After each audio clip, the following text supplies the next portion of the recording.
Bahasa gitu. Kalau kita kembalikan kebahagiaan perut kita, maka Allahu Akbar, ya, kita akan betul-betul merasakan kebahagiaan saat berpuasa, Bapak sekalian, ya.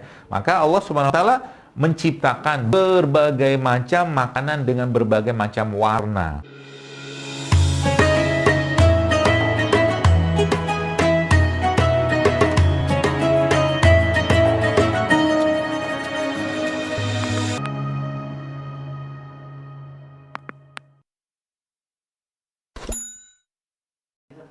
Oke. A'udzubillahi minasyaitonirrajim. Bismillahirrahmanirrahim. Assalamualaikum warahmatullahi wabarakatuh. Alhamdulillah hamdan katsiran thayyiban mubarakan fi syadu la ilaha illallah wa la syarika lahu wa asyhadu anna Muhammadan abduhu wa rasuluhu nabiyya ba'da. Allahumma shalli ala Muhammad wa ala ali Muhammad kama shallaita ala Ibrahim wa ala Ibrahim wa barik ala Muhammad wa ala ali Muhammad kama barakta ala Ibrahim wa ala ali Ibrahim innaka Hamidum Majid. Alhamdulillah teman-teman sekalian, kita bersyukur sekali lagi pada Allah Subhanahu wa taala. Akhirnya kita bisa live ya untuk pagi hari ini atau menjelang siang ini kita berbagi tips lah ya, menu-menu sehat khususnya menjelang berbuka puasa. Dan sebagaimana kita ketahui bahwa puasa adalah salah satu caranya Allah untuk mengistirahatkan tubuh kita ya. Puasa adalah salah satu caranya Allah mengistirahatkan tubuh kita, dan memang Masya Allah Tabarakallahnya itu kesehatan ya, itu ternyata menurut para ilmuwan atau menurut para ahli memang bermula dari perut ya. Jadi health start in the gut. Jadi misalkan perut atau kesehatan itu bermulanya dari pencernaan kita. Artinya kalau perutnya sehat ya, maka otomatis pencernaan yang sehat. Dan yang luar biasa lagi lah, ternyata Masya Allah ada hubungan yang sangat erat dan sangat kuat ya antara pencernaan manusia dan pikirannya mereka, yang disebut dengan gut-brain axis. Gut itu tulisannya GUT ya, jadi gut-brain axis. Jadi hubungan antara axis antara perut sama pencernaan atau mungkin otak seseorang. Jadi pencernaan seseorang dan otak seseorang itu terus berkomunikasi. Artinya yang luar biasa lagi, semakin sehat yang masuk ke dalam perutnya, maka akan semakin baguslah pikirannya, isi pikirannya, moodnya bahkan. Karena bahkan mereka, para ilmuwan menyebutkan bahwa ternyata bahasanya begini. Jadi apa yang berlaku, apa yang terjadi, apa yang ada pada perut seseorang itu mempengaruhi performa dari otak seseorang, mempengaruhi bagaimana cara dia berpikir, dan mempengaruhi juga bagaimana cara dia merasakan sesuatu, feel ya, dan bahkan behave atau tingkah laku. Jadi subhanallah Bapak-Ibu sekalian, Islam itu agama yang sangat menjaga isi perut. Itu sebabnya kalau perutnya terjaga, maka otomatis pikiran terjaga. Kalau perutnya terjaga, otomatis perasaannya terjaga. Kalau perutnya terjaga, maka moodnya, tingkah lakunya pasti akan terjaga. Itu sebabnya kita bersyukur di bulan Ramadan ya, kita di bulan seperti ini kita diberikan kesempatan oleh Allah Azza wa Jalla untuk apa? Untuk mengistirahatkan perut. Artinya apa? Bakteri-bakteri yang ada pada pencernaan kita itu dibiarkan untuk mereka bekerja tanpa terbebani lagi dengan bahan-bahan yang menyebabkan tubuh kita tuh menjadi lemah ya. Itu sebabnya tidak heran saya katakan subhanallah, Nabi kita SAW menganjurkan kepada kita untuk berbuka puasa dengan kurma. Kenapa? Karena kurma ada ada gula di situ, ada glukosanya di situ, ada asam amino di situ, dan asam amino salah satunya yang membuat bahagia bakteri-bakteri yang ada pada pencernaan. Jadi kenapa saya katakan mungkin bahasan kita saat ini adalah makanan yang membuat bahagia? Karena kalau perutnya bahagia, perut itu mendapatkan asupan yang baik, asupan yang benar, asupan yang seharusnya didapatkan, maka insya Allah tubuhnya atau mungkin otaknya juga akan bahagia. Ya, kalau dan 70-80% Bapak Ibu sekalian itu Masya Allah ternyata apa tuh namanya, dopamin dan serotonin itu diproduksinya di pencernaan. Artinya apa? Dan pencernaan kita tahu, dalam pencernaan kita ini banyak bakteri-bakteri baiknya, bakteri-bakteri baik yang bahkan di lambung saja itu ada sekitar 19 juta bakteri. Masya Allah ya, subhanallah ya. Dalam lambung kita saja sudah Allah ciptakan 19 juta bakteri, dan kalau bakteri tadi itu diberikan makanannya lagi Bapak sekalian, yaitu apa yang terjadi? Yang terjadi mereka akan terus mengirimkan sinyal ke otak. Jadi ada hubungan. Jadi ada hubungan antara ususnya tadi ya, pencernaan mereka dengan otaknya seseorang. Jadi kalau itu komunikasinya baik, jalurnya baik, itu Allahu Akbar. Yang terjadi adalah seseorang itu akan berpikirnya baik, berperasaan baik, dan moodnya juga akan baik sekalian. Jadi mereka berkomunikasi dengan jalur-jalur saraf. Mereka berkomunikasi dengan jalur-jalur yang di situ ada perintah-perintah. Itu sebabnya, mungkin kita Bapak Ibu pernah mendengar ya, ada sebuah ada sebuah kata-kata atau mungkin kalimat yang bunyinya itu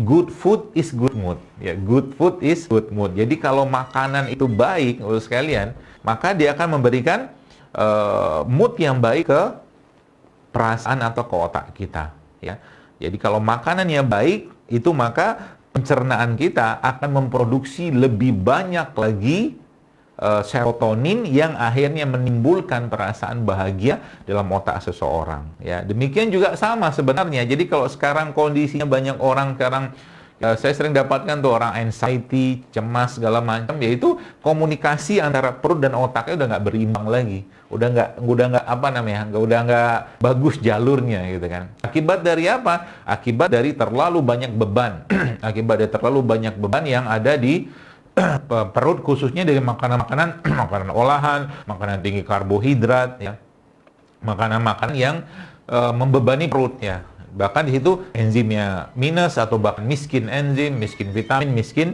mineral Bapak sekalian, dan otomatis bakteri yang ada di dalamnya tubuh kita itu, di pencernaan kita, salah satunya mungkin Bapak Ibu pernah sering mendengar ya, acidophilus ya, atau mungkin ya acidophilus ya, bakteri seperti itu akhirnya terbebani mereka. Selain terbebani, akhirnya mereka nggak bisa ngasih sinyal ke otak. Ini kan jadi masalah ya. Jadi itu konsepnya sebenarnya sederhana sebenarnya ya. Jadi gut brain axis ini Bapak sekalian, bahwa ternyata semakin bagus bakterinya ya, semakin bagus asupan bakterinya, semakin fresh, semakin sehat, dan semakin tinggi vitamin mineral yang ada pada masuk ke pencernaan kita, itu semakin bagus juga yang kita rasakan ya. Maka bulan Ramadan harusnya menjadi bulan itu, karena memang Nabi SAW juga sampaikan bahwa kebahagiaan orang yang berbuka itu ada dua, atau berpuasa itu ada dua. Yang pertama saat dia berbuka puasa, dan kita memang disarankan oleh Nabi SAW untuk berbuka dengan kurma. Ya, kita disarankan untuk berbuka dengan kurma, baik itu kurma basah atau kurma kering. Dan itu juga yang dilakukan oleh Maryam alaihissalam ketika beliau akan melahirkan. Dan Allah katakan di situ, makan dan minum dan bergembiralah engkau, kata Allah Subhanahu Wa Taala. Maka di situ dijelaskan bahwa Maryam diperintahkan Allah untuk makan rutop atau kurma basah. Dan demikian juga Nabi kita SAW memerintahkan kepada kita untuk makan kurma basah atau mungkin kurma kering tadi. Karena memang isinya adalah makanan-makanan yang menguatkan pencernaan kita. Jadi kurma itu makanan yang menguatkan pencernaan, menyenangkan bakteri yang ada pada pencernaan kita, bahkan menyenangkan otak. Karena kuncinya apa? Kalau pencernaannya baik, maka insya Allah otak juga. Bahkan beberapa ahli mengatakan, jadi perut itu seperti otak sendiri gitu kan. Jadi perut itu seperti otak sendiri kata mereka. Jadi dia bisa berkomunikasi, dia bisa melakukan perintah sendiri gitu kan. Ya. Maka kalau dalam bulan Ramadan seperti ini kita kembalikan kebahagiaan perut kita lah, saya gitu. Kalau kita kembalikan kebahagiaan perut kita, maka Allahu Akbar ya, kita akan betul-betul merasakan kebahagiaan saat berpuasa Bapak sekalian ya.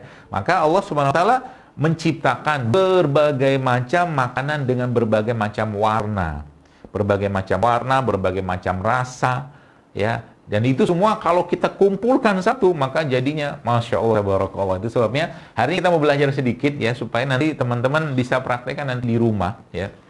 Jadi seperti saya jelaskan tadi, bahwa semakin banyak makanan buat mereka, Bapak sekalian, bahkan ditambahkan lagi kalau ada bakterinya di situ, tuh semakin baik untuk pencernaan atau semakin baik untuk moodnya kita, ya. Maka hari ini sudah siapkan nih, saya sudah siapkan ada beberapa sayuran ya, ada beberapa sayuran, ada timun ya di sini, ya saya ambil timunnya.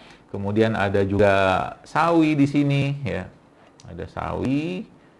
Kemudian kita berpuasa ya, tang aja. Ini itunya aja. Tes apa namanya? Cara membuatnya aja. Teman-teman nanti bisa bikin di rumah ya. Kemudian ini dia ada, ini mentah semua ya, bos. Tapi insya Allah tetap enak dan ada bakteri ya, ada makanan fermentasi yang paling terbaik di dunia, yaitu tempe. Kita masukin tempe sedikit, Bapak Ibu, di sini.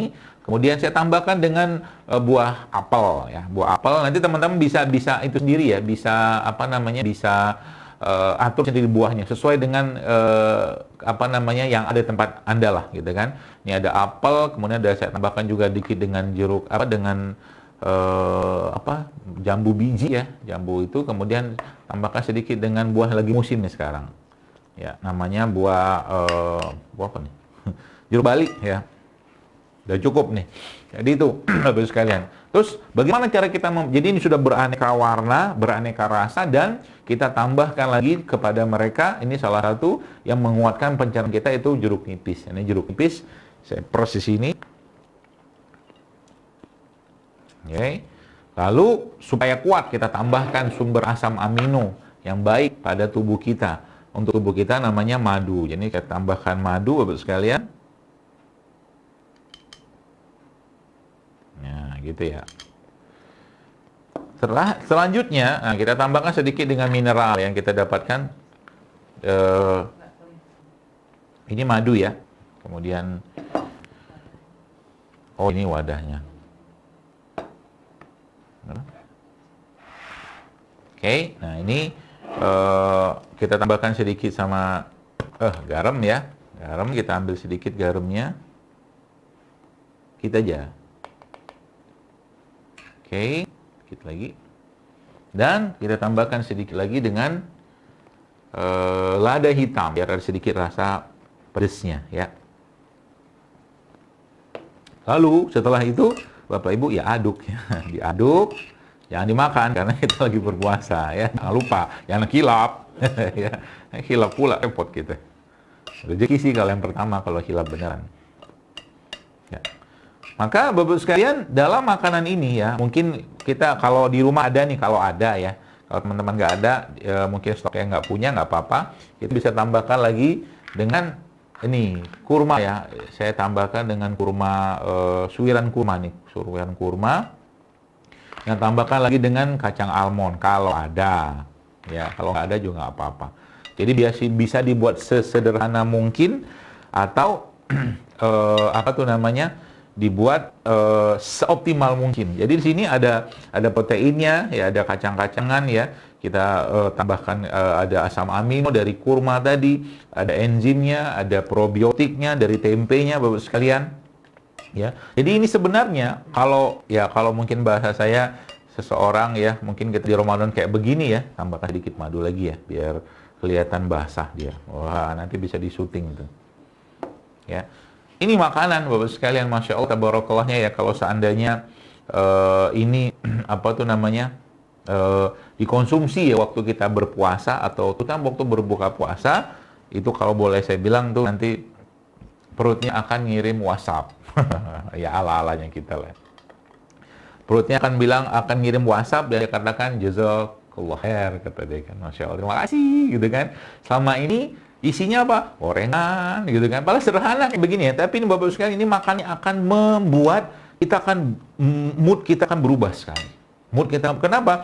Karena makanan-makanan living food kayak begini ya, atau mungkin real food atau whole food kayak begini, ini efek ke badan luar biasa. Dan ini kalau Bapak Ibu mulai biasakan di Ramadan seperti ini, kita berinteraksi dengan mereka, Bapak Ibu sekalian, ini hasilnya akan luar biasa lagi ya. Kenapa luar biasa lagi? Tubuh kita akan terreset, sekalian. Tubuh kita akan diperbaharui sama dia yang rusak-rusak. Karena memang tubuh kita tuh melakukan proses pembaharuan setiap berapa hari. Kalau Ramadan ya, kalau mungkin Anda pernah mendengar kajian saya tentang apa ya, saat apa tuh namanya, saat dalam tubuh kita itu ada yang proses apoptosis ya, atau bunuh diri terprogram sel. Maka ketika mereka mau membangun sel yang baru, mereka butuh bahan baku ya. Kalau bahan bakunya itu bagus dan sehat, Bapak Ibu sekalian, itu Masya Allah tabarakallahnya, tubuh kita kan terreset. Dan ingat sekali lagi kita lakukan, kita tidak hidup sehat itu bukan, kita hidup sehat bukan untuk gaya-gayaan ya, kita hidup sehat bukan untuk gagah-gagahan, tapi kita hidup sehat sebagai cara kita bersyukur atas nikmat yang Allah berikan, tubuh kita yang sempurna seperti ini, cara kita untuk bersyukur, untuk lebih beribadah lebih baik pada Allah Subhanahu wa taala. Jadi kalau sudah seperti ini Bapak sekalian itu ya Masya Allah ya. Ya saya katakan nih, kalau orang Indonesia sudah mulai kembali ke makanan-makanan sederhana tapi bermakna seperti ini Allahu Akbar, efeknya luar biasa. Saya jadi pengen, tapi tidak boleh puasa ya, kita harus puasa ya. Sekalian begitu ya. Jadi atau mungkin Bapak sekalian Anda bisa menggunakan ini lagi ya, yang lain ya. Ini juga bisa dijadikan dressing ya. The dressing ini saya buat dari alpukat. Jadi alpukatnya nanti ada blender ya. Kemudian ditambahkan bawang putih sedikit, ditambahkan garam, ditambahkan lada hitam secukupnya sampai rasanya gurih. Nah, nanti si alpukat ini Anda masukin ke sini ya. Anda masukin atau mungkin Anda tuangkan ke sini, dan itu menjadi sumber protein karena alpukat kan salah satu sumber protein yang sangat baik ya. Terus kalian. Jadi kalau kita campurkan di sini, jadi nanti seperti ini ya. Nah, jadi kayak begini. Jadi kan sederhana sebenarnya. Tapi ini sudah makanan loh, meskipun nggak makan nasi. Allahu Akbar.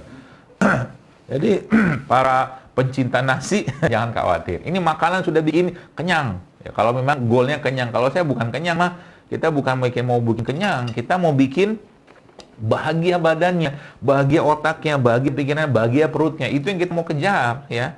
Subhanallah kan. Jadi sederhana tapi bermakna. Dan ini teman-teman bisa bikin di rumah sendiri, Bapak Ibu. Anda bisa bikin di rumah dan tidak mesti buah-buah yang susah-susah, buah-buah yang sederhana, sayur sederhana nanti. Nah, kalau Anda di sana bisa dapatkan buah atau sayur organik bagus, tapi kalau tidak, teman-teman bisa pakai sayuran biasa lah gitu kan. Tapi jangan lupa dicuci pakai ekoenzim. Ini kalau saya punya ekoenzim ya, yang diberikan oleh Mbak Nora waktu itu. Ini sudah hampir setahun nih ekoenzim. Ini bisa buat cuci-cuci sayuran juga ya, ekoenzim. Ketangan cara buatnya sudah saya bikin ada di Instagram. Nanti teman-teman bisa lihat di sana. Atau mungkin ekoenzim seperti ini. Ini ekoenzim yang kita bisa buat minum. Bolehkah tampur sini? Boleh aja.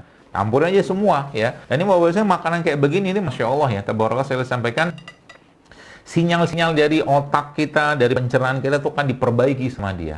Subhanallah ya. Jadi kalau kita mulai membiasakan dengan living food seperti ini, sebenarnya penyakit itu insya Allah pelan-pelan gitu kan. Dengan tambah puasa, dengan tambah living food seperti ini, itu insya Allah penyakitnya akan perlahan akan hilang sekalian. Perlahan akan hilang. Jadi ini cara mudah, cara sederhana untuk menjadikan Ramadan menjadi bulan yang penuh kebaikan, tidak hanya buat ibadah kita tapi juga buat badan kita dengan konsumsi hal-hal sederhana seperti ini. Kan sederhana kan? Cuma modal sayur, modal buah, jeruk nipis, lada hitam sama garam. Kalau mungkin mau tambahan lagi, Anda bisa tambahkan almond, suiran kurma, kan kurma lagi banyak nih sekarang. Atau Anda tambahkan juga dengan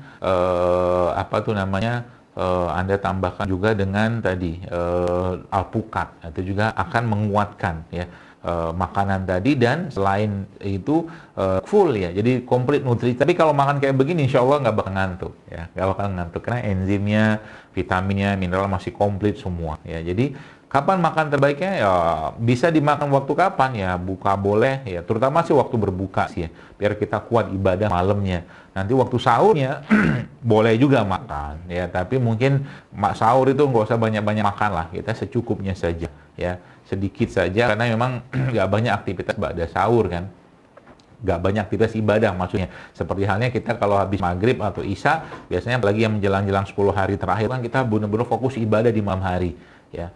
Nah, maka nanti Bapak Ibu sekalian, teman-teman, itu makanan-makanan seperti ini ya, coba mulai dijadikan teman atau sahabat dekat kita setiap hari ya. Kalau sudah kita menjadikan mereka sahabat dekat ya, maka otomatis badan kita kan sudah terbiasa dengan ini. Jadi sebenarnya you don't have to eat less, you just have to eat right kalau bahasa orang-orang barat.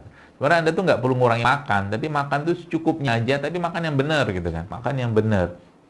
Ya, mulai dari air putihnya, asam amino, prebiotik, ini kan komplit nih ya. Atau mungkin Anda mau tambahkan sedikit lagi dengan minyak zaitun sedikit, nggak apa-apa juga, boleh juga. Sederhana tapi Masya Allah bermakna ya. Nanti teman-teman bisa praktekkan ini di rumah ya, dan caranya juga sudah saya jelaskan tadi ya, termasuk mulai juga berdekatan sama probiotik yang saya jelaskan juga tadi, dan madu dan kurma dan makan-makan living food seperti ini. Maka insya Allah ya, subhanallah, insya Allah tubuh kita akan terjaga dan jauh dari segala macam penyakit-penyakit ya, dengan makanan-makanan kayak begini. Sederhana tapi bermakna insya Allah ya. Saya kira mungkin begitu ya. Ada pertanyaan nggak? Ada.